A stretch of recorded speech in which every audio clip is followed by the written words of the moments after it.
Yo soy Ivana Peric, trabajo en el Ministerio de Ciencia y como siempre es bueno vuelvo a agradecer a la Bienal de Artes Mediales, a Maya, a Catalina, a todo el equipo y también a la Cineteca Nacional por esta colaboración. Me acompañan Nélida Paul, ella es doctora en Biología, magíster en Comunicación de la Ciencia y actual directora de Comunicaciones del Instituto de Ecología y Biodiversidad.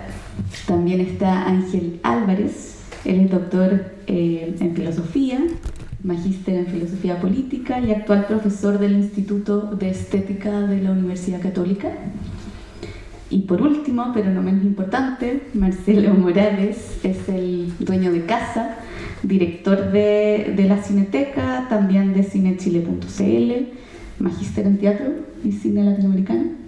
Todos nosotros tuvimos la oportunidad de ver por primera vez, ¿cierto?, esta película. Y entonces, para calentar motores, la idea es que tengamos un conversatorio en que ustedes también participen, pero los que están acá presentes nos van a ayudar a comenzar ese diálogo sobre esta película que intenta no solo exponer, creo yo, un paralelo entre el mundo, ¿cierto?, de la conservación botánica o de la botánica y del cine o la conservación fílmica, sino que quizás buscar un sustrato material común y no solo metafórico. Entonces, para partir, calentando motores, quería preguntarles su primera impresión.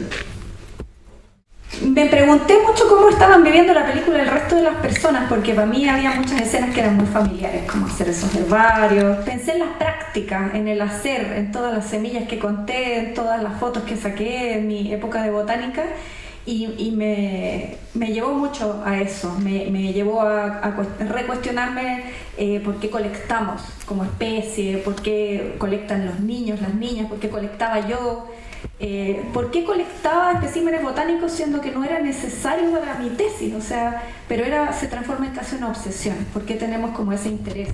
Y me generó mucha curiosidad pensar en cómo las personas que nunca han hecho un herbario se estaban imaginando esas prácticas. Discrepo con algunas de las ideas de la película, como que esta práctica no ha cambiado en 200 años. La película estéticamente me da la impresión que había como una visualidad muy antigua y era parte de la intención, me da la impresión a mí, pero eso no refleja por lo menos la realidad de cómo hoy en día se clasifica la vida. Es mucho más complejo, más sofisticado y más tecnológico también de lo que se ve ahí. Hoy en día hay un tremendo empuje que acá en Chile lo estamos llevando desde el Instituto de Ecología y Biodiversidad por digitalizar los grandes herbarios nacionales para poner a disposición de otros profesionales de servicios públicos y también de las comunidades educativas estas tremendas colecciones que no creo que haya quedado muy bien. No había un afán muy explicativo en esta película, pero me hubiera gustado que quedara un poco más clara la importancia de por qué lo hacemos, no tanto como un relicto. Me dio mucha sensación de muerte la película, no vi vida. Y fue bien interesante que una de las frases finales fuera estas frases tan antiguas de que estas son flores pero vivas, una cosa así, o hojas pero vivas, es como flores vivientes, eso, hojas vivientes, como no. Después en otro momento me quiero ir en la volada de cómo consideramos las plantas como algo tan inerte realmente y por qué eso es un problema, pero ahora paro ahí. Bueno, a mi contrario, yo creo que la parte mortuoria fue uno de los atractivos que encontré justo en esta visualidad que tuvimos presente. Y bueno, para mí, o sea, mi impresión fue encontrar más bien una poética de la vegetalidad, un trazado precisamente donde vida y muerte no se tienen como una distinción muy precisa, muy clara, sino por el contrario, que es una barrera a veces prácticamente muy franqueable, ¿no? Una frontera que todos los días prácticamente estamos atravesando, sin que por ello haya, creo yo, un carácter mortuorio, una especie de epitafio, ¿no? Sino precisamente que hay una especie como de luz, ¿no? Y no es casual que la luz que hace posibles las plantas también sea la luz que hace posibles las imágenes. Es decir, hay cine y vegetalidad parece que tienen una matriz común en la luz. Y bueno, inevitable pensar rápidamente. Encontré, o sea, para mí 3 referentes muy técnicos, si se quiere, ¿no? Pero pienso, por ejemplo, en la obra de Paracelso, la botánica oculta, que era como un trabajo medieval sobre el monstruo y lo plántico, ¿no? O bien el primer trabajo fotográfico sobre vegetalidad de Karl Blossfeld, ¿no? Que fue muy importante en el siglo XIX, principios del XX, las primeras imágenes fotográficas de plantas. Estaba muy inspirado, creo, el trabajo de Lisandro en ese trabajo.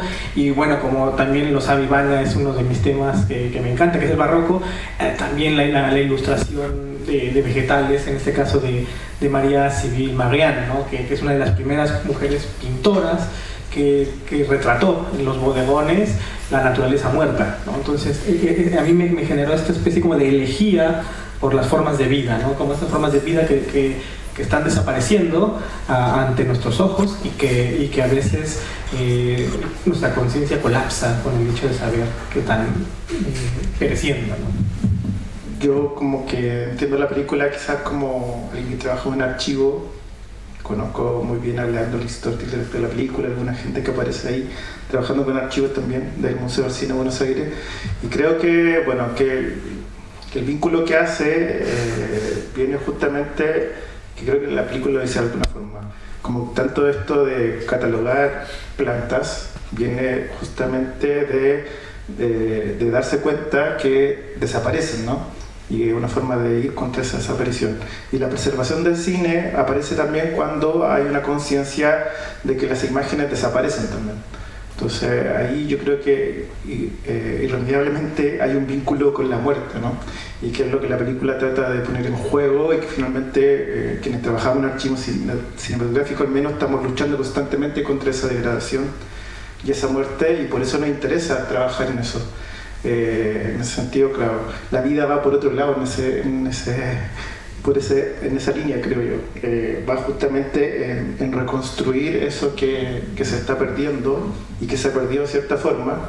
Ahí me parece muy bella la parte en que muestra una película que dice que después de intentar salvarla, desapareció para siempre, pero quedó ese rastro, ¿no? Gracias a la digitalización.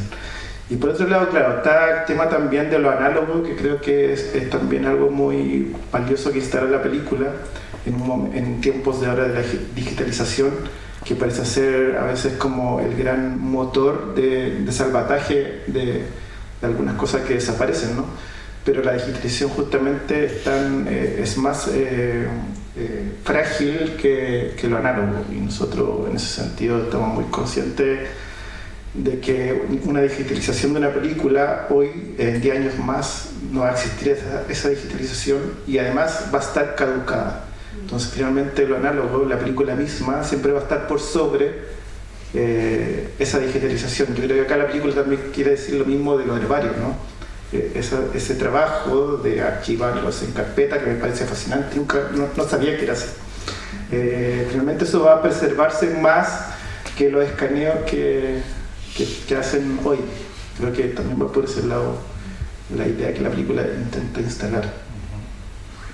Y de hecho la película en algún minuto se pregunta, ¿no? ¿Qué conservar? Pues ahora, actualmente, a pesar de que pueden estar todos estos procesos, digamos, con mayor tecnología aplicada, de todos modos se nos aparece esa pregunta quizás con mucho más vehemencia, ¿no? Porque en la tecnología, en la nube, todo eso tiene entre espacio limitado, no es infinito, y entre también esto que tú dices muy bien, bueno, lo decían los tres, esta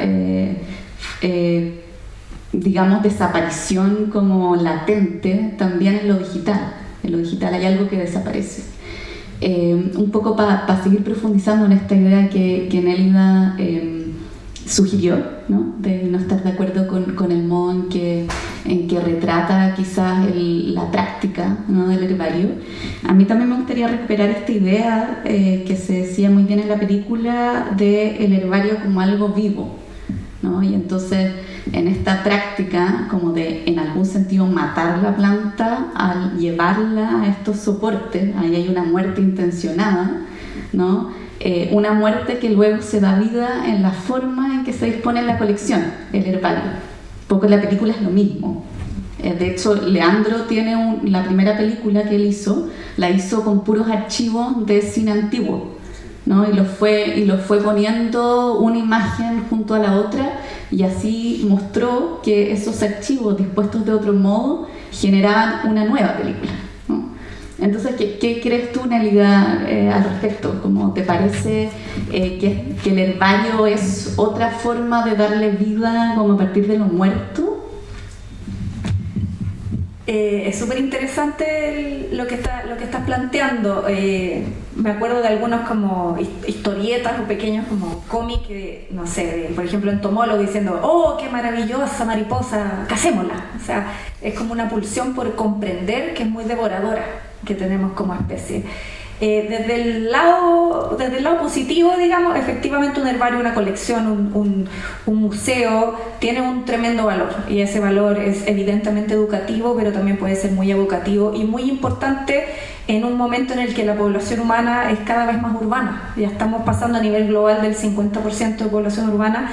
En Chile el porcentaje de población urbana es como 89%, vamos llegando al 90%.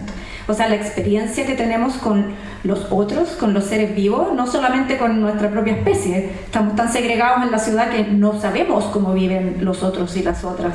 Es mucho más con los otros seres vivos. 90% de los chilenos no tenemos una relación directa con otros seres vivos. Eso es gravísimo, gravísimo. Y de alguna manera el que existan los museos, el que existan los parques urbanos, el que existan las áreas verdes, un jardín, una planta en tu ventana, lo que sea, de alguna manera nos ayuda a reconectar con la vida. Y sin esa reconexión, da lo mismo lo que hagamos, no vamos a poder realmente luchar con la catástrofe que tenemos encima. Quiero volver al punto de ¿qué hay que conservar? ¿Qué conservamos? En la biología de la conservación es una pregunta muy fundamental, y hay tremendos debates, tremendas peleas adentro, porque hay peleas que hay científicas y científicos que prefieren no dar ciertas batallas. Por ejemplo, uno de los grandes problemas que tenemos, incluso yo diría, incluso puede que sea tan o más grande que el problema del cambio climático, es las especies exóticas invasoras. Y para muchos científicos es una batalla que no vale la pena. Si ya se estableció una especie exótica invasora, no hay prácticamente cómo erradicarla, a no ser que sea en una isla muy chiquitita, y ya es un esfuerzo gigante. Entonces muchos dicen, no vale la pena, porque la cantidad de recursos que tenemos para la ciencia, para la ecología en particular, para la conservación aún más en particular, son enanos. O sea, si uno piensa en el presupuesto de defensa de los grandes países, sería un moco, honestamente, pero nadie está dispuesto a dar ese moco. Entonces, con esos presupuestos, los científicos tienen que hacerse la pregunta de ¿qué batalla damos? Y esas batallas suelen ser chiquititas y tenemos que abandonar mucho en el camino. Entonces, la pregunta de qué conservar también me lleva a otra anécdota, no sé llamarlo anécdota o qué, pero en Chile a veces salimos muy bien parados en los rankings internacionales de temas ambientales. Y generalmente es porque nos suben los puntos el hecho que hacemos muchos informes, tenemos informes de todo y los hacemos cada 2 años. Pero si vamos a lo que realmente importa, que no son los informes, ahí estamos como el ajo. Y se le suele dar mucho bombo a cifras como se salvó de la extinción a 3 especies en los últimos 10 años. Bravo, pero se extinguen como 15 por día. Entonces hay que tener mucho ojo con eso. Yo creo que para mí lo más importante es volver a empatizar, y eso se hace desde la infancia más temprana y se hace desde los sentidos mucho más que desde el intelecto, y tiene que ser muy previo incluso en la escolaridad. Y yo no veo con ojos muy positivos que vayamos hacia allá como planeta, no solo como país. Eso. Bueno, yo creo que también respecto a cómo a conservar o no conservar todo, en el caso del cine, al menos en nuestro caso, en particular el cine chileno, nosotros sí queremos conservar todo y queremos recuperar todo. No somos una cinematografía tan amplia históricamente, y hemos perdido mucho de eso poco que había. Entonces, para nosotros es vital recuperar lo más posible, un poco en el espíritu de Henri Langlois, que decía que hay que rescatarlo todo, y nosotros como que seguimos esa línea, ¿no? Y claro, pero luchamos también con las capacidades que tenemos para recuperar todo, y tenemos también un compromiso histórico en un momento en que todo se difuminó y se desperdigó por el golpe de Estado. Fue mortífero también para el cine. En Chile Film se está trabajando en un archivo y las cinetecas, la UTE, la Chile, la Católica también están conformando sus archivos y todo eso quedó abandonado trágicamente. Y entonces ahora también nosotros no solamente tenemos un compromiso con la historia misma del cine chileno, sino que también con esa memoria que se está construyendo. Entonces es como son varias batallas y bueno, pero la batalla de fondo es hacer ver al Estado o a la ciudadanía en general lo importante que es reconstruir ese tejido de memoria. Actualmente nosotros ya nuestras bóvedas están al límite. Acá está Sebastián Úbeda, que es nuestro conservador fílmico, y bueno, estamos así como al límite y necesitamos financiamiento para seguir conservando eso en las condiciones que acá se señalan, ¿no? Para poder darle una vida de más de 100 años. Entonces, sí, es complejo además instalar socialmente como la importancia también. Pero la gente, claro, lo mismo que esa idea de cuando es fascinante escuchar que se rescataron 3 especies que están en extinción, en nuestro caso una película restaurada, pero claro, en el fondo estamos perdiendo varios más posiblemente porque están abandonadas en bodegas que no nos permiten llegar ahí, porque no tenemos el financiamiento posible. Entonces, instalar esa idea, porque nosotros nos damos cuenta, en esta misma sala, damos una película restaurada y la gente sale fascinadísima de que ha recuperado algo, ha recuperado su memoria, pero no hace falta mucho más para eso. Entonces, hay como que hay un vínculo también. Creo que películas como esta sirven mucho en ese sentido, ¿no? De lo precario, de lo frágil que es la memoria, pero a la vez de lo importante, de lo fascinante, de lo estimulante. Nosotros como trabajamos en Cineteca, es estimulante para nosotros y trabajamos mucho más de lo que deberíamos por ese mismo estímulo, ¿no? Ángel, y a propósito de esta idea de Marcelo de la memoria, ¿no? De hecho el eslogan, no se llama el eslogan, pero la Cineteca es Memoria Audiovisual del País, ¿no? En la película aparece ahí la palabrita o el conjunto de palabras memoria vegetal, ¿no? Aparece ahí como de su... y yo entiendo que tú estás trabajando justamente en la idea de lo vegetal como matriz de lectura del mundo. Ella no redució a las plantas, sino que como una, no sé cómo llamarlo, una característica de lo vivo, quizá, no muy preciso, pero no sé si puedes profundizar en esa idea, porque me parece que logra como, o es el sustrato común de las dos aportes de Nélida y de Marcelo. Sí, bueno, la idea de fondo es que la memoria no es algo exclusivo del humano, que también las plantas recuerdan, ¿no? Y ahora, digamos, con todas las últimas investigaciones de inteligencia vegetal se ha probado que además de que las plantas piensan, resuelven problemas, también recuerdan, ¿no? Y que el recuerdo tenga una modalidad distinta al humano, pues permite también descentrarnos un poco, quitarnos esa arrogancia antropológica de ser la especie excepcional y comenzar a pensarnos como vivientes. Entonces, abrir las memorias a lo animal, a lo mineral, a lo vegetal y al humano sin ninguna jerarquía. O sea, entonces, cuando aparece, pues sí, más o menos el eslogan, pensar que la memoria no solo es humana, ¿no? Que, como decía Borges, ¿no? Aunque se preserve un ser humano, tenemos la memoria de la humanidad, podemos invertirlo, aunque se preserve un ser vivo, tenemos la memoria del planeta.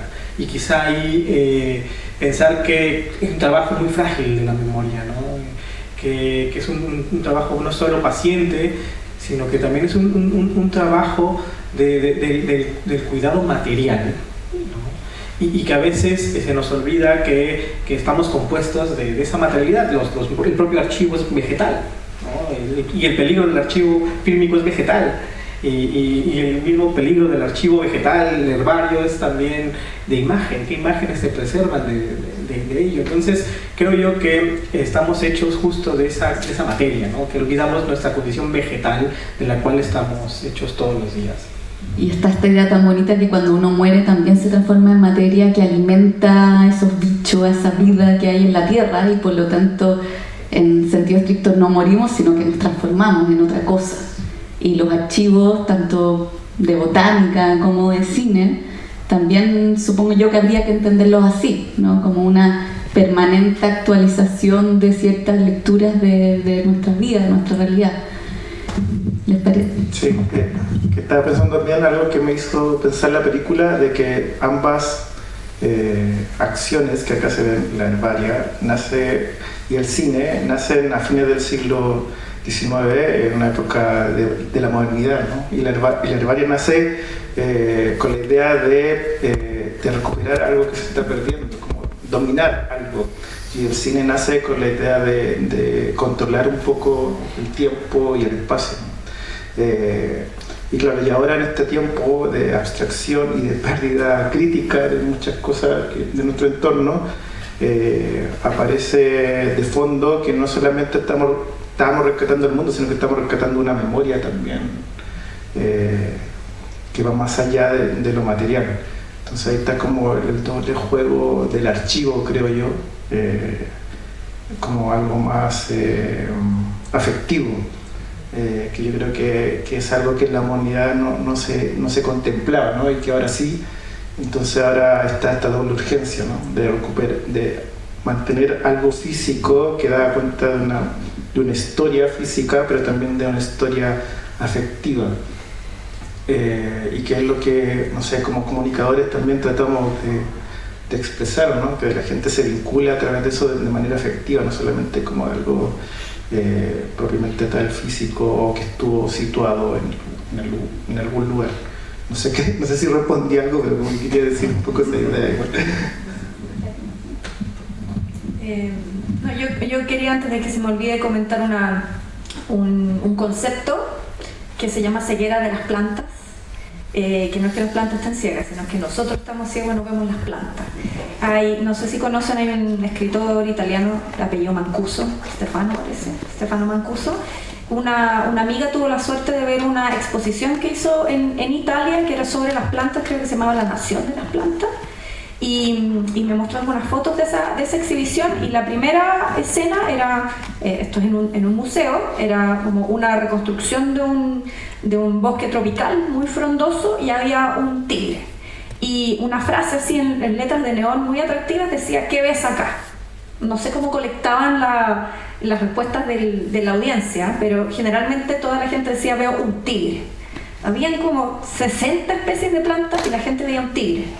No veía las plantas. Ya, bueno, la exposición tenía otras muchas cosas interesantes de las que me estuve enterando, pero este concepto de seguir a las plantas implica de que son un background realmente para nosotros. Son una especie de se cortó.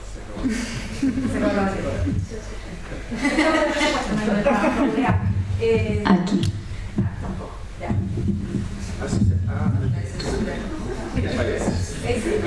Ahora sí, ya. Las plantas son como una escenografía, son algo muerto, son algo que está en muchas películas, sirve como tiene un rol simbólico, denota algunas cosas, sirve tal vez como para mostrar un cierto periodo, más que por sí mismas. Son muy pocas en el cine que no sea un documental sobre naturaleza, digamos, donde las plantas tengan un rol más fundamental. Voy a dar dos ejemplos muy hollywoodenses. Yo era súper cinéfila, pero se me pasó. Ya pienso en Wall-E, en la película de animación, y pienso en el marciano. Este tipo que está en Marte atrapado y que tiene que hacer crecer una papa, y hacer crecer una papa es como una odisea, ya, sin ir más lejos. Pero hay muy pocas representaciones, no solo en el cine, sino que en otras formas, no en todas, pero en muchas formas de arte. Entonces este concepto de seguir a las plantas, como lo decía hace un rato, tiene que ver con considerarlas algo inerte, algo que no tiene vida porque no se mueve.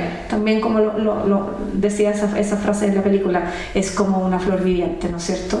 Y como mencionó Ángela hace un rato, en los últimos 20, 25 años, pero más socialmente hace poco, digamos, se sabe que las plantas sienten, que las plantas tienen relaciones familiares, que las plantas tienen muchas relaciones colaborativas dentro de una misma especie, pero también entre especies. Y lo que pasa bajo suelo estamos recién comenzando a entenderlo. Y estas son ideas que son muy nuevas. Nuevas insisto, en un sentido más popular, ¿no es cierto? Y el concepto de seguir a las plantas es algo con lo que tenemos que desde la ecología, desde la comunicación de las ciencias ambientales, combatir. Entonces quería mencionarlo para, digamos, que haya más combatientes pro plantas entre el público. Eso nomás. Siempre nos fascina mucho ver vida vegetal en la pantalla. Eso también es como, hay un vínculo ahí que creo que la película lo deja claro, y además que lo habla a través de dos grandes realizadores argentinos experimentales como Narcisa Hirsch y Claudio Caldini, que trabajan mucho con eso, con esa fascinación. Recordar las primeras películas de los Lumière, hay escritos críticos de cuando se dan esas películas en bares, cafés y en Chile. De hecho, cuando se mostraron las primeras películas de Lumière en Chile, el comentario del diario El Ferrocarril que salió en ese tiempo decía que lo que más le fascinó al público no era ver, por ejemplo, a los Lumière comiendo en el patio de su casa, sino que ver cómo se agitaban los árboles de fondo con el viento. Entonces, como que eso también es muy lindo, así como cómo el cine captura ese movimiento de la naturaleza que no nos damos cuenta por nuestra cotidianidad, pero el cine se detiene a mostrarnos algo que está ahí vivo y que ahora, claro, que se percibe de otra forma, ¿no? Justo algo chiquitito respecto de eso, que también a veces las imágenes que consumimos respecto de las plantas tienen un carácter bastante negativo. O sea, pienso por ejemplo en todo este género que ahora se está como sistematizando del horror plant, ¿no? Es que siempre la planta es una amenaza al mundo humano, ¿no? Y no es casual que haya 3 versiones de los trífidos de esta novela de Snyder, ¿no? 3 versiones cinematográficas de plantas que quieren acabar con la humanidad, y que las plantas al final, pensemos incluso en The Last of Us, esta última serie exitosa, todo está prácticamente colapsado en devastación, pero las plantas siguen ahí. Son escenarios apocalípticos, pero hay verde por todos lados. O el diario de Chernobyl, ¿no? Documentado por Michael Marder y Alain Knies. No hay prácticamente vida humana, pero sí vida vegetal, ¿no? Y las fotografías que permiten mostrar que, a pesar de las condiciones tan hostiles, hay plantas en Chernobyl que han devenido monstruos en ese sentido, porque son nuevas especies. Entonces, la supervivencia de las plantas en el cine me parece también algo que a veces tenemos esa otra ceguera, una ceguera en doble registro, ¿no? Si les parece, alguien del público que quiera hacer un comentario o pregunta. Enrique, por favor. Felicitaciones, muy interesantes los comentarios. Lo primero que pensaba era esta relación con el sol entre las plantas y las películas, ¿no? O sea, que ambas están afectadas, ¿no? por el sol, ¿no? La fotosíntesis y cómo el químico, ¿no? recibe el sol, la luz, ¿no? la energía, y ambas se encuentran ahí, ¿no? Como hay un encuentro ahí interesante. Me parece también muy interesante que se deje afuera todo ese conocimiento indígena, en el fondo, que claro, hay como una forma de entender las plantas que es muy científico, y que en el contexto de esta unión entre la dinámica y la ciencia está bien también que sea esa mirada científica, pero claro, se deja ese conocimiento afuera, y que, bueno, está bien que se deje afuera, pero hay también otra dimensión ahí, ¿no? Sobre cómo entendemos las plantas, y que es interesante también ponerlo en reflexión, ¿no? Me acordé, bueno, de hecho, esta película Lyrical Trade, que es de la Cineteca de Países Bajos, que es súper interesante, ¿no? Como cómo se rescata ese material fílmico. Me encantaría ver más películas chilenas, así, más documentales que rescaten de esa forma, sin una narrativa como estructurada, sino que solamente por el goce estético de ese material en descomposición. Y bueno, también el otro punto que consideré interesante era esta idea de cuando tú tomas una planta alucinógena, produce visiones, ¿no? Y también es una forma también que podríamos entender de una especie de protocina, ¿no? Como una alucinación que sale de ti, o que proyecta esa visión, y que a partir de eso también creo hay un encuentro entre las plantas y el cine que tal vez es interesante explorar. No sé si alguno de esos temas que les planteé les pasa algo en ello, y se les comentario. Marcelo quería tiro agarrar el micrófono. No, que cuidar lo poco que tenemos.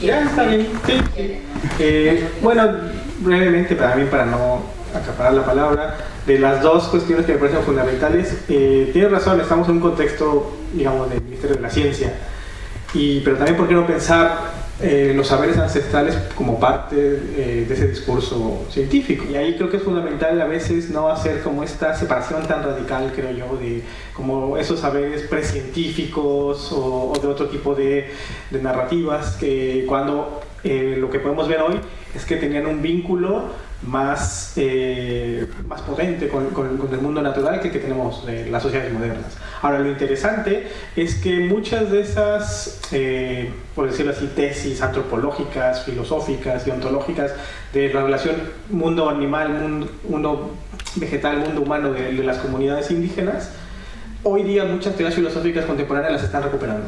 O sea, están llegando a una conclusión que, por ejemplo, el pueblo mapuche llegó hace 400 años. Las grandes teorías filosóficas sobre la nueva vegetalidad. Entonces me parece que eso ahí ya nos da un dato fundamental de por qué no mirar algo que ya estaba ahí. O sea, por ejemplo, hoy se habla de ontologías interespecie y demás, y ya lo tenían los pueblos indígenas, ¿no? Entonces también es muy interesante pensar que la colonialidad, el colonialismo tiene que ver con también cómo pensamos que el mundo de las plantas puede ser domesticado, ¿no? Y en ese sentido que me gusta el registro de que también las plantas es lo que no se puede domesticar del todo, que hay algo como de insurrecto en ellas, hay algo ingobernable, y los saberes ancestrales siempre respetaron eso, siempre respetaron que no eran una otredad, eran parte de, ¿no? Entonces eso me gustaría, eso como añadir.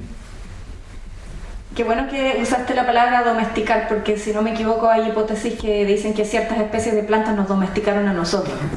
Qué entretenidas las ideas que plantea Enrique, como siempre,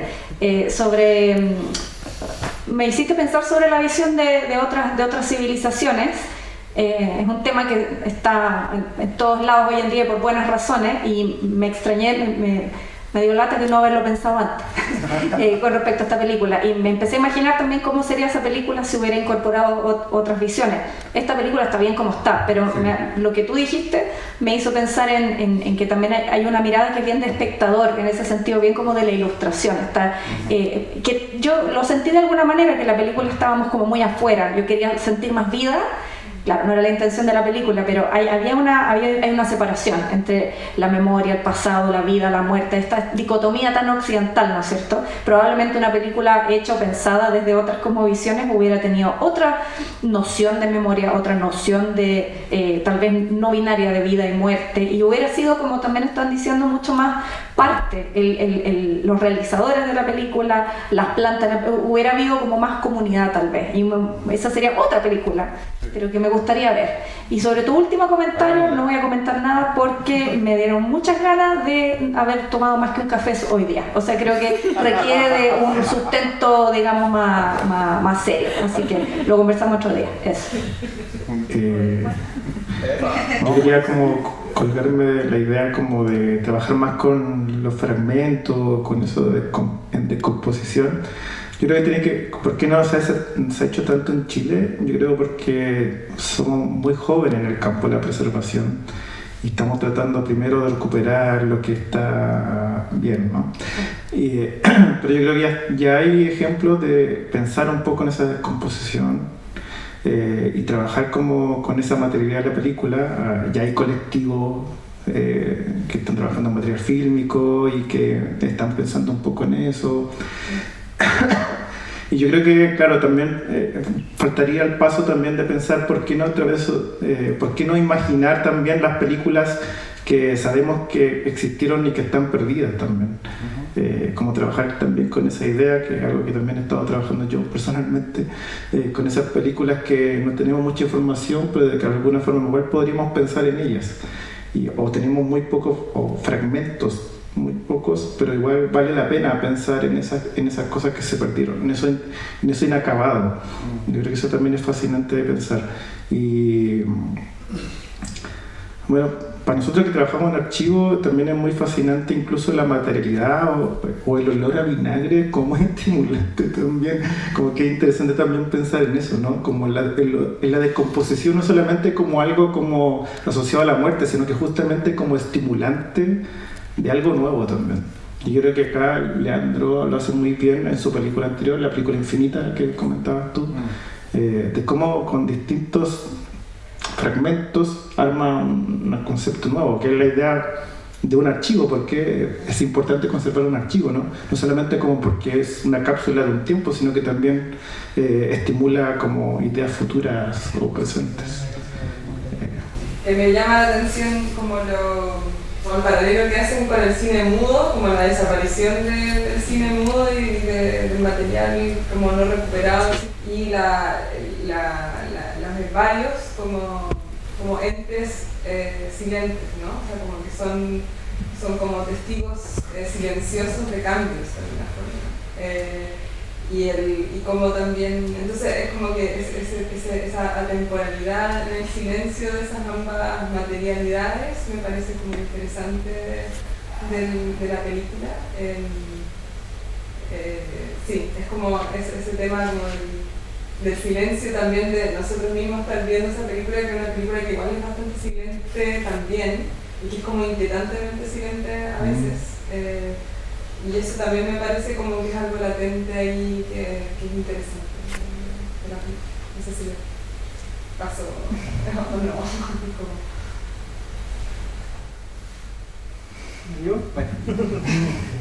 no. Bueno, creo que queda muy evidente con tu comentario que somos una sociedad del ruido y que cada vez nuestro cuerpo está menos habitado al silencio, y que incluso ahora es casi como una práctica New Age, ¿no? de dedicar unos minutos al silencio, cuando históricamente el silencio forma parte también de lo que algunos llamaban ejercicios espirituales. O sea, aprender a guardar silencio es aprender a escuchar otras voces que no son las propias, ¿no?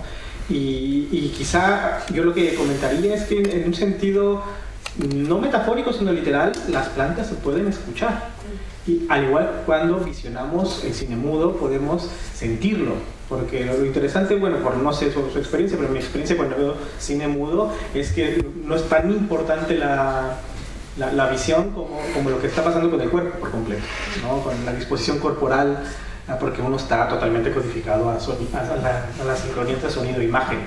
Entonces que se rompa eso es también como dedicarse a ver unas horas plantas en nuestra propia casa, que parecería que es como una especie de ocio, pero en el fondo es la recuperación de la vida, paradójicamente, o sea, recuperar el tiempo de la vida. En torno como a la existencia como de estas memorias que existen en estos espacios que ustedes como dominan, lo verbal por un lado, las cinetecas por otro, lo traía como a una realidad que vivimos ahora, que es como, me voy a ir a una bola, pero horrible, pero como lo que significan las fake news y quién controla en el fondo como los medios de comunicación. Entonces, como pensaba en esta película que planteaban, como una historia contada con fragmentos distintos, en el sentido de pensar quién controla, por ejemplo, la cineteca. Entonces, como el hecho de que las cinetecas tengan memoria y podamos como destrozar, por así decirlo, como la historia en ellas, quien en el fondo edita esa, como tiene el poder de contar la historia de nuevo desde otra perspectiva, incluso a veces equivoca. Entonces, como la película también plantea como, y me pasó como en el fondo esta cuestión de la conservación y la pregunta de qué conservamos, como estos dos bandos entre las plantas y las películas, como la sensación de qué rabia que estemos conservando las películas de cierta manera. Me considero plantista, entonces como que puedo darme cuenta que en el fondo, claro, qué conservamos es lo importante en este ejercicio de memoria, es como, no sé, es una vuelta como para 3 botellas de vino, pero es como que me pasó eso, como que tengo ese como conflicto, no sé.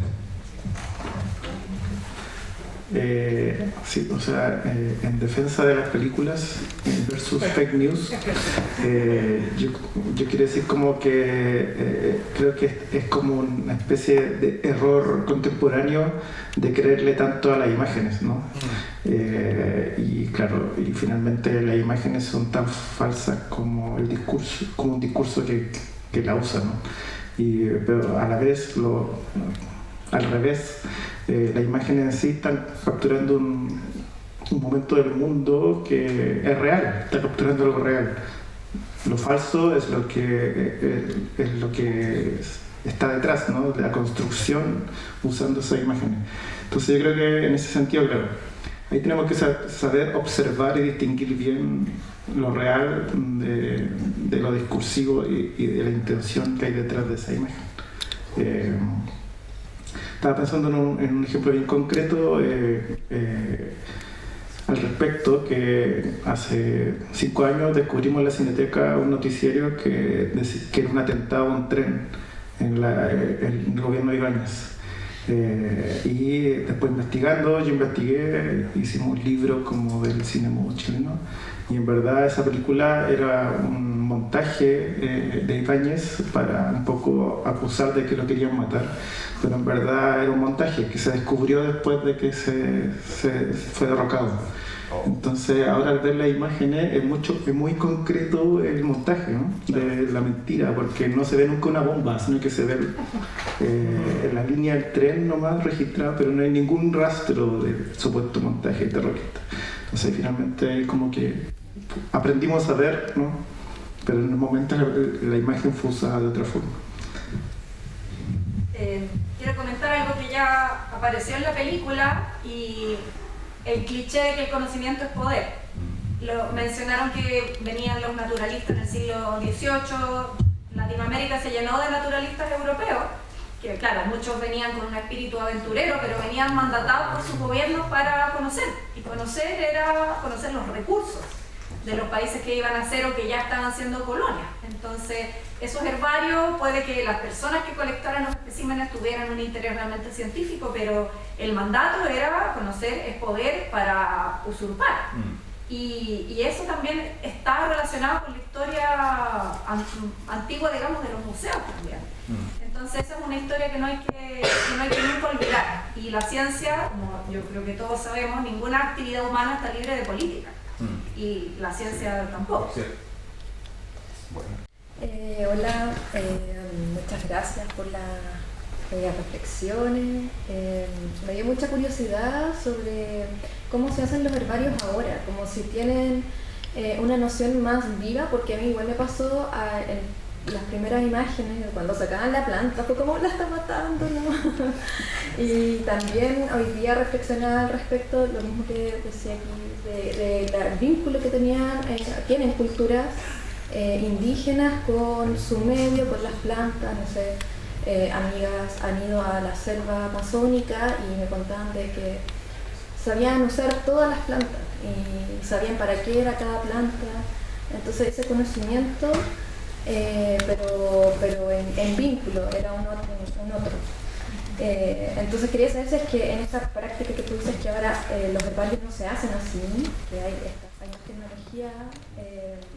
Quería saber si es que también se mantiene un poco más viva la planta, o como que si es que va hacia ese lugar los herbarios. Mira, lo que ha cambiado en términos tecnológicos es que hoy en día se conservan no solamente los ejemplares, que sí, se siguen tratando así como se ven en la película, sino que también se conserva material molecular, ¿ya? Se conservan genes, se conservan semillas, hay un banco gigantesco de semillas que existen en no me acuerdo qué país escandinavo, para cuando terminemos apretando el botón y explote todo, igual los 4 humanos que queden tengan acceso a semillas y puedan, qué sé yo, algún día cultivar. Entonces es más bien eso es lo nuevo en términos de cómo se colecciona. Ahora no solamente existen los herbarios, existen también los jardines botánicos, donde ahí sí las plantas están vivas y se hacen también experimentos en términos de recuperación. Por ejemplo, plantas que ya no existen, hay un árbol, se me olvidó ahora, el toromiro de Isla Pascua, que ya no existe en Isla Pascua, está en jardines botánicos en otros lugares del mundo donde se lo trata de reproducir, entre otras razones para poder después volver a reintroducirlo en la naturaleza. Los pueblos originarios también han seguido avanzando, no se quedaron tampoco en el pasado y también habían habido muchas pérdidas. Yo también estuve en el Amazonas y recuerdo haber estado en una comunidad muy perdida en la mitad de Brasil, en la mitad del Amazonas, y estaban tejiendo unos canastos Y cuando les pregunté a las personas, así en todo mi romanticismo estudiantil, ¿quién te enseñó a hacer ese canasto? Pensando que me iban a decir mi abuelita, mis ancestros, qué sé yo, me dijeron, no, vino una gente del gobierno, Ministerio de Cultura y me enseñaron. Entonces, el mundo es complejo, se ha perdido mucho y no por eso tenemos que dejar de conversar entre todos y poner los conocimientos en común, aunque no sean como los romantizamos muchas veces. Sí, quizás para cerrar, quedarse con esta idea inicial de la película, que los herbarios son abiertos, ¿no? Y se van transformando a medida que se integran más especies en la colección. Las películas, yo no es que quiera defender la película, pero en algún sentido la película también es un herbario fílmico, ¿no? O sea, ocupa técnicas que son pequeñas colecciones de encuentro, cierto es la imagen, y por lo tanto también es bastante, creo yo, como revolucionaria al modo en que se hacen películas hoy. Y entonces recupera un hacer fílmico que también está más o menos en extinción si no fuera, ¿no? Por la cineteca. O por los lugares de preservación, qué sé yo. Entonces, comprender esta película, que es del 2022, hace un año atrás, como ese herbario fílmico que está abierto a sumar a los saberes ancestrales o en la forma de hacer cine, puede ser un bonito camino. Así que si quieren decir unas últimas palabras para cerrar. O sea, yo creo que empatizando un poco creyendo un poco lo que quería hacer Leandro con la película, es que, claro, como volver a lo tangible, ¿no? La película está filmada en 16, no está filmada en digital, entonces hay una idea de volver a lo tangible, a lo concreto. Y los herbarios y los archivos fílmicos son justamente eso, somos unos desconfiados de lo digital, porque sabemos de la fragilidad de lo digital. Sirve mucho para darlo a conocer, para difundirlo, pero en concreto lo digital no va a sobrevivir ni 5 años quizás. En cambio, como decían acá, los herbarios y las películas bien conservadas pueden durar siglos, ¿no? Yo creo que es un poco también lo que la película quiere recuperar, como esa confianza en lo tangible, porque es tan importante finalmente conservarlos de esa forma, ¿no? Son demostraciones de que ahí sí que podemos resistir al paso del tiempo y la memoria puede seguir viva, ¿no? Sí, bueno, para cerrar, me parece una idea muy linda la que dice Silvana del herbario fílmico, porque quizás estamos frente al caso de un injerto, ¿no? Donde no tendríamos muy bien por qué buscar esa pureza y por qué no, ahora que escuchaba los comentarios de las colegas y los colegas, pensar la cineteca como un jardín, ¿no? El jardín donde precisamente no solo se cultiva, no solo se cosecha, sino que también se preserva algo que en su fragilidad tiene su potencia, ¿no? Entonces a veces las fuerzas de flaqueza, ¿no? En instituciones precarias, con poco presupuesto, hacen posible que también se tenga ojo en lo importante. Porque a veces pienso en los grandes estados, Argentina, incluso México, de donde yo vengo, a veces tanto presupuesto, en verdad créeme que produce otros monstruos que no son tan deseables, y a veces la precariedad permite rescatar lo que creo yo es más que rescatable. Cuando Marcelo dijo la palabra volver, yo pensé en volver a observar, que es una capacidad que hemos perdido, y mientras más justamente se digitaliza la vida y más se acelera la vida, menos observamos en todo sentido, a nuestra familia, a nuestros vecinos, a las otras especies, y en esa velocidad creo que hemos perdido demasiado, así que me gusta la idea de volver a lo tangible y de volver a los sentidos y de promover la observación, que suena muy sencillo pero se nos ha olvidado. Sí. Eso. Y qué hermoso que esta aparición se llama observar, ¿no? Se cerró el círculo perfecto. Un aplauso, ¿no?